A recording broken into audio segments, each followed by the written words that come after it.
English literature channel per your destination for mastering English literature. So friends, today in this video we are going to discuss the major poet William Wordsworth in this video. तो आज की इस video में हम William Wordsworth से related 35 most important questions को इस video में कवर करेंगे, जो कि आपके किसी भी कॉम्पिटिटिव एग्जाम्स के लिए काफ़ी ज़्यादा हेल्पफुल और इम्पॉर्टेंट रहने वाले हैं. तो वीडियो को एंड तक फुल वॉच कीजिएगा. पिछले कुछ एक दो दिनों में वीडियोस नहीं आई थी, तो फ्रेंड्स कुछ यहाँ पे जो है कुछ टेक्निकल इश्यूज थे जिसके कारण मैं वीडियो को अपलोड नहीं कर पाया था.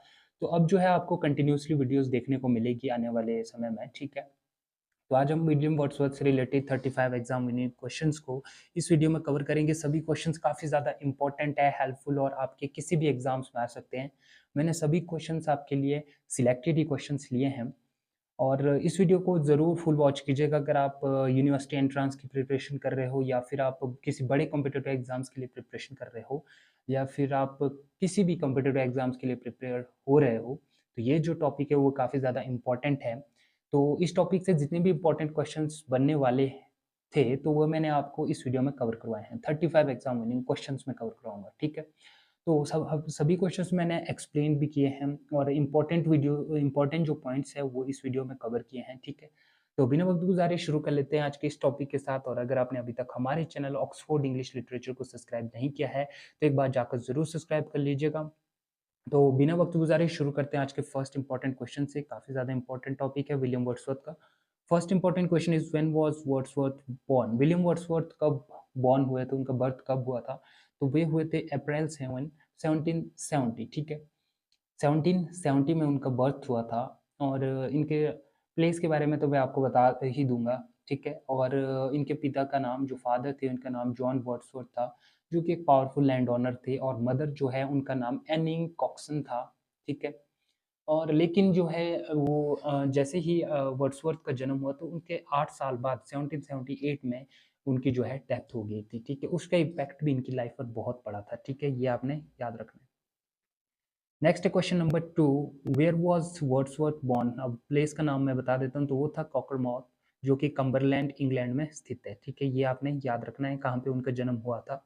एग्जाम्स में अगर आप कोई बड़ा क्वेश्चन कर रहे हो, डिस्क्रिप्टिव टाइप में लिख रहे हो, तो ये जो डिटेल्स हैं वो जानना आपके लिए ज़रूरी होता है. कभी कभी एग्जाम्स में उनके बर्थ से रिलेटेड क्वेश्चंस भी पूछे भी जाते हैं, एमसीक्यूज में भी पूछे जाते हैं, ठीक है. Question number 3, what was the name of Wordsworth sister. Wordsworth sister का नेम क्या था? वो था डॉरथी वर्ड्सवर्थ, ठीक है.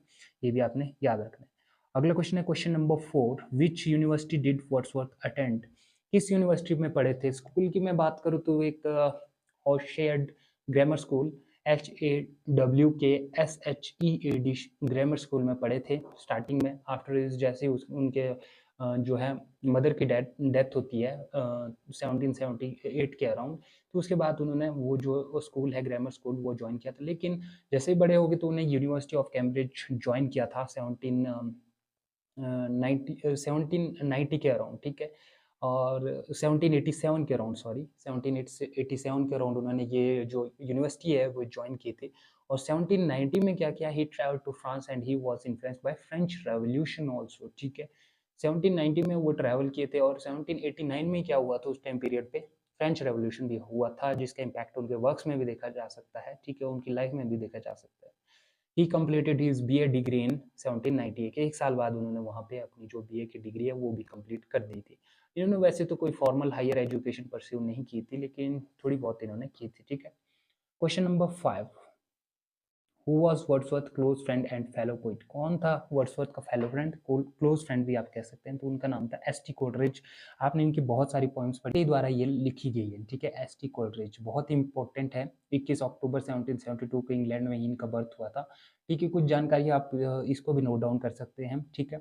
अब मिले कब थे ये दोनों? 1795 के अराउंड मिले थे, मेट विद विलियम वर्ड्सवर्थ, ठीक है.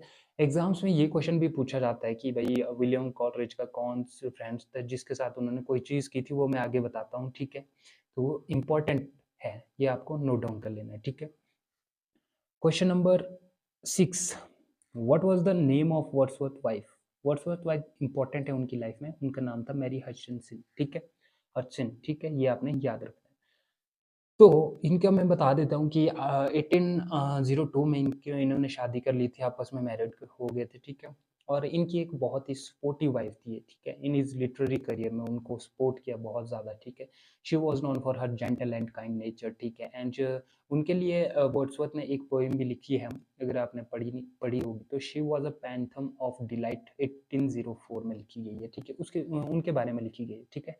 Question number 7, when did William Wordsworth die, कब उनकी डेथ कब हुई थी, तो 23 अप्रैल 1850 को उनकी जो है डेथ हुई थी, ठीक है।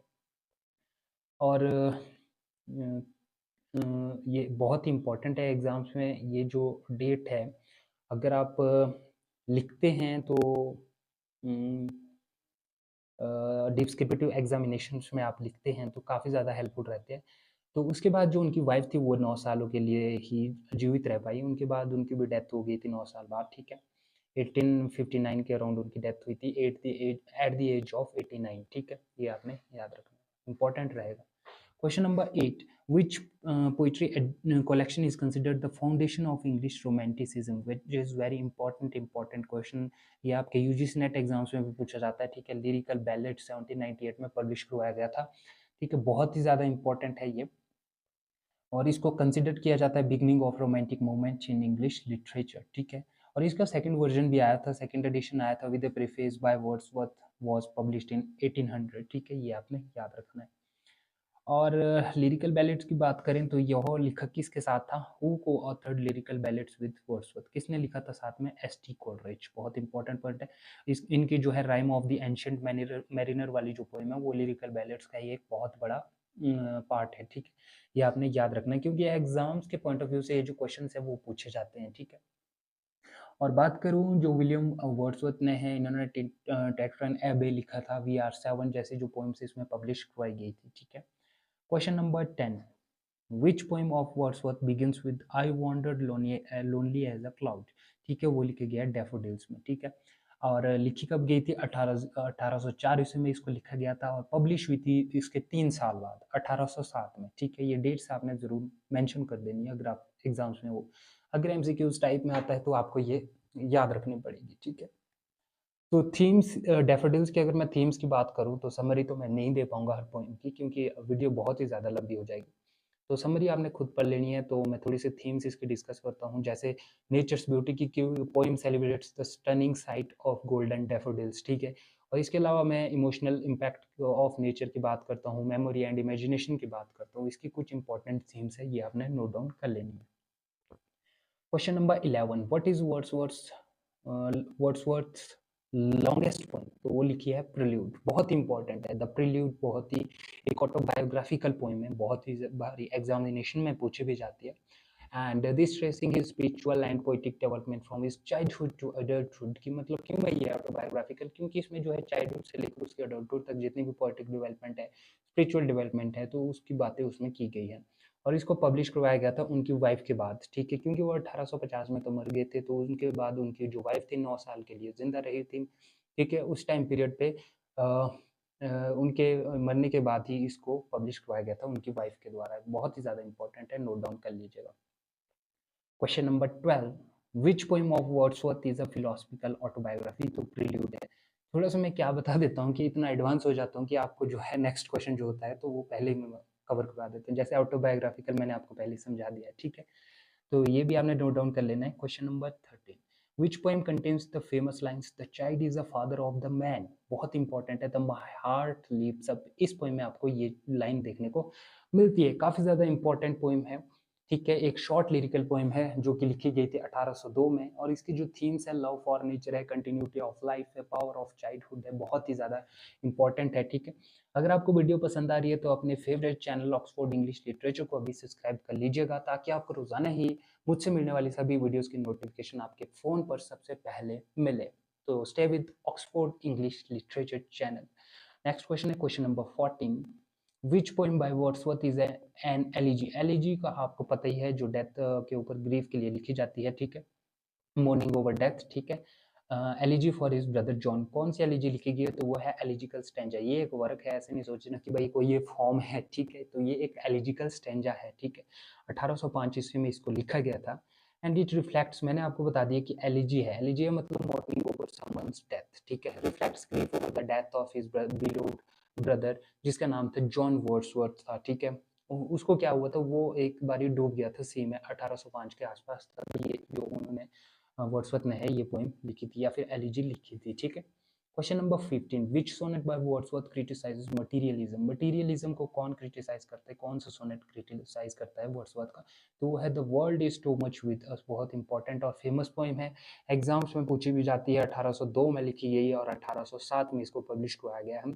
It is the criticism of industrialization as well as materialism, ये भी आपने नोट डाउन कर लेंगे।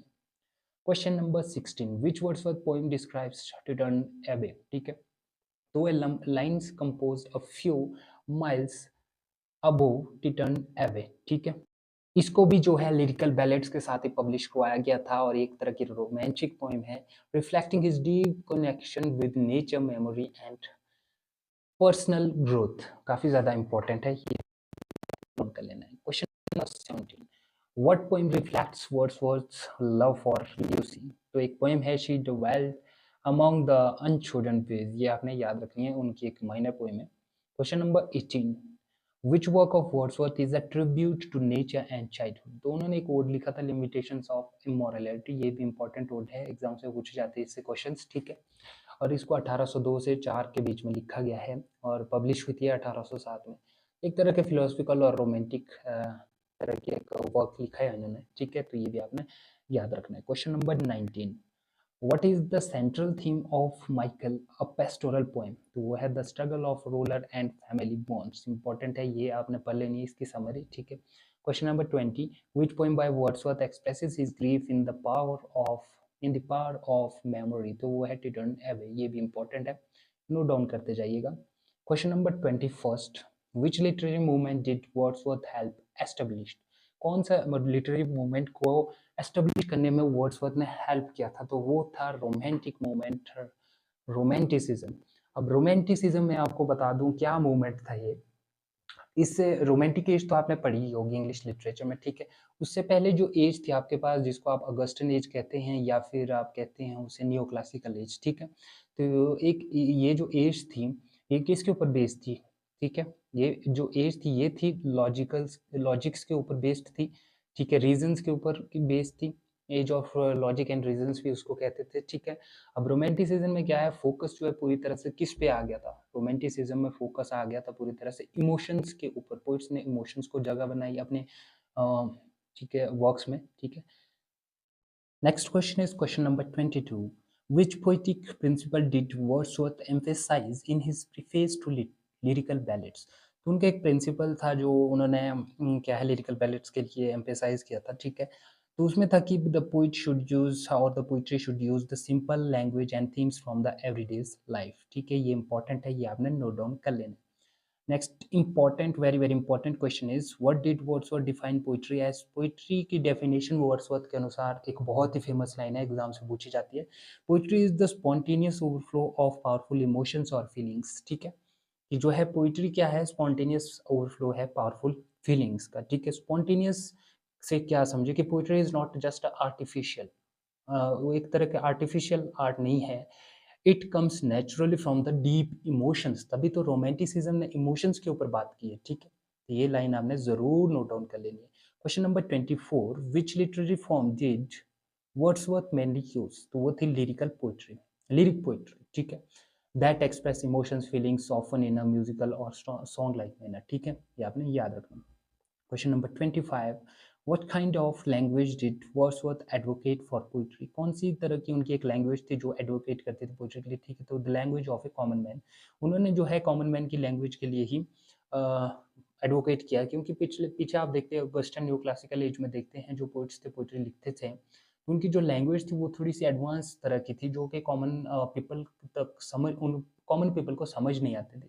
लेकिन जैसे आप रोमांटिसिज्म में आते हैं तो वहाँ पे जो पोइट्रीज हैं उन्होंने कॉमन मैन्स की लैंग्वेज में पोइट्रीज को एडवोकेट करना शुरू कर दिया था, ठीक है, ताकि उन्हें भी सभी तक जो कॉमन पीपल है उन तक भी पोइट्री में जो चीज़ें बताई गई हैं वहाँ तक उन तक पहुँचे, ठीक है। Question number 26, when Wordsworth William Wordsworth sorry appointed poet laureate, ठीक है। तो 1843 के अराउंड उन्हें जो है पोइट लॉरेट के तौर पर अपॉइंट किया गया था, ठीक है, किसने किया था अगले क्वेश्चन में बात करेंगे ज़रूर, ठीक है। तो वर्ड्सवर्थ को अपॉइंट किया था पोइट ल्यूरेट। सबसे पहले हमने ल्यूरेट की बात करनी है, तो होता क्या है, ठीक है। ये एक लैटिन वर्ड ल्यूरेटस से आया है, जिसका मतलब होता है क्राउंड, कि गवर्नमेंट जो है किसी पोइट को उसके वर्क्स के लिए, लिटरेरी अचीवमेंट्स के लिए ऑनर करती है, वो प्रोफेशनली ऑनर करती है, फॉर्मली ऑनर करती है, क्योंकि उसी को पोइट ल्यूरेट भी कहा जाता है, जिसको 1843 में वर्ड्सवर्थ को किया गया था, ठीक है। और किसने किया था, who succeeded him as a poet laureate, तो वो थे अल्फ्रेड लॉर्ड टेनियसन। बहुत इंपॉर्टेंट क्वेश्चन है, ये आपने याद रखना है। अल्फ्रेड लॉर्ड टेनियसन की बात करते हैं तो ये जो है विक्टोरियन ईरा के ग्रेटेस्ट पोइट थे, एंड हिज वर्क्स जैसे आपने पढ़े होंगे इन मेमोरियम, यूलिसिस, ठीक है, ये आपने याद रखने हैं।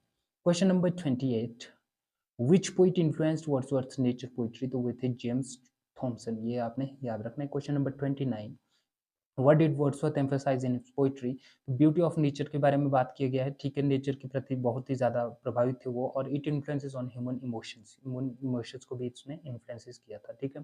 Question number 30, which country gently influenced Wordsworth early poetry, early poetries को मैंने आपको पहले ही बताया था कि जो वर्ड्सवर्थ थे वो फ्रांस भी चला गए थे, ठीक है। वहाँ पे क्या हुआ, वो फ्रेंच रेवोल्यूशन से काफ़ी ज़्यादा इम्पैक्ट हुए थे, उनकी जो पोइट्रीज थी वो फ्रेंच रेवोल्यूशन से काफ़ी ज़्यादा इफेक्टेड थी, ठीक है। Question number 31, what was Wordsworth's views on the French Revolution later in life, तो वो he become disillusioned with it, ये आपने याद रखना है। Question number 32, which literary critic called Wordsworth the poets of nature, ये आपने लाइन जरूर, क्रिटिक के बारे में जो बात, क्रिटिक ने जो बात कही होती किसी पोइट के बारे में, तो वो आपको जरूर नोट डाउन कर लेने। द पोइट ऑफ नेचर किसने कहा था उनको, तो वो थे मैथ्यू आर्नोल्ड, ठीक है। Question number 33, what did Wordsworth consider the greatest source of poetic inspiration, poetic inspiration के बारे में मैं आपको पहले तो ये पढ़ लेते हैं answer. Nature and childhood experience जो है पोइटिक इंस्पायरेशन के बहुत बड़े सोर्सेज होते हैं, ठीक है। लेकिन आप अगर थोड़ी सी एडवांस देखेंगे तो उसमें कहा गया है, एडवांस स्टडी करेंगे तो कहा भी गया है कि भाई जो रोमांटिसिज्म में कहा भी गया है कि जो पोइट्री है जो अपनी पोइट्री का सबसे बड़ा इंस्पायरेशनल सोर्स है, ठीक है, ये आपने याद रखना है। Question number 34, which poem reflects Wordsworth's patriotic feelings, एक पोएम लिखी गई है लंदन 1802 में, तो ये उनकी पैट्रियोटिकल फीलिंग्स को डेवलप करती है, अगर आप इस चीज उसको पढ़ेंगे, ठीक है। Question number 35, which Wordsworth poems was written in praise of John Milton, कि जॉन मिल्टन के प्रेज में किसको लिखा गया था, लंदन 1802, ये इंपॉर्टेंट है, ये आपने नोट डाउन कर लेना है। तो फ्रेंड्स आज की इस वीडियो में हमने बात की है 35 मोस्ट इंपॉर्टेंट जो एग्जामिनिंग क्वेश्चन है related to the life works and achievements and some says about William Wordsworth. काफ़ी ज़्यादा इंपॉर्टेंट क्वेश्चन है एग्जाम्स के लिए, जो तो मैंने आपको 2-3 मार्क्स स्टार किए, तो वो तो आपने ज़रूर याद ही रखने हैं, ठीक है। अगर आप डिस्क्रिप्टिव भी कर रहे हो चाहे एमसीक्यूज के लिए तैयारी कर रहे हो, तो पूरा जो टॉपिक है वो कवर हो चुका है। अगर आप पार्ट 2 की भी इसकी वीडियो चाहते हैं तो मुझे आप कमेंट सेक्शन में बता सकते हैं, जो अदर्स थोड़े से माइनर जो क्वेश्चन से बचते हैं एग्जाम्स के लिए इंपॉर्टेंट बचेंगे, तो मैं नेक्स्ट वीडियो में उसको कवर कर सकता हूँ, ठीक है। अगली वीडियोस में मैं आपको जो है इम्पोर्टेंट और जो मेजर ऑथर्स है ब्रिटिश हिस्ट्री से रिलेटेड, तो मैं उनको कवर करने की कोशिश करूंगा, ठीक है। तो stay with Oxford English literature channel, अगर आपने सब्सक्राइब नहीं किया है चैनल को तो ज़रूर सब्सक्राइब कर लीजिएगा। मिलता हूँ अपनी नेक्स्ट वीडियो में, तब तक के लिए thanks for watching the video and best of luck for your upcoming competitive exams.